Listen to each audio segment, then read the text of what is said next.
Republicans attacked Pete Buttigieg relentlessly for years, calling him incompetent in his job. I mean, they're still doing it, but now they have a transportation secretary, Sean Duffy, who is not in any way I can tell qualified for the position he's in, as planes are landing upside down, as airports are facing questions of whether they should even function anymore. And so, I don't know, kind of feel like maybe you're focusing on the wrong person. Take a look at this. The Congress and the country haven't paid attention to it, right? They expect it to work.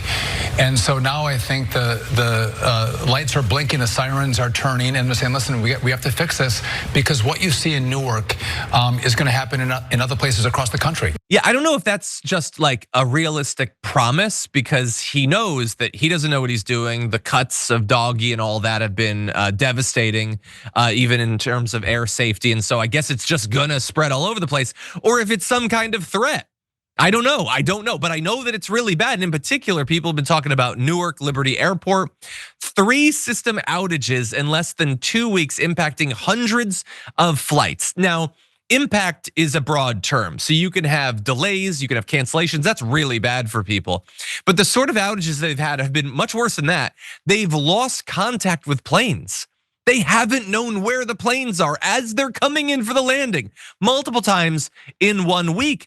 And I know, like, maybe you don't fly into Newark or whatever, you're not in that part of the country. It can be easy to be like, well, why should I focus so much on this? With all of the incompetence that we're seeing multiple planes just sliding off of aircraft carriers into the ocean and all that.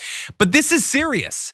If a plane crashes as a result of this, not just the regular crashes that we've become so accustomed to, like, how can you say that that's not a reflection of the incompetence, the lack of qualifications, the lack of seriousness when you have this problem with our transportation system? And the only answer seems to be, when you talk to the Trump administration, cut more people, call them DEI or whatever. And I guarantee if a plane crashes in Newark, they're gonna roll out the DEI thing. We've all seen it coming. As Duffy says, the lights are flashing, the warning lights.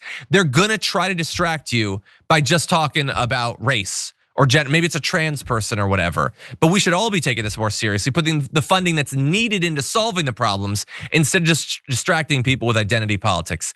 But that's a Jayar. What do you make of this? I'm trying to figure out when they can continue to keep saying things are going off the rails under your administration, and then it's still someone else's fault, bro. That's not a flex. Yo, the lights are blaring, people are figuring this out. This is a disaster. So maybe there's things that are outdated and things within your systems that you're talking about. Was it outdated 4 years ago? Was it outdated 10 years ago? Was it outdated, last year when you weren't in power?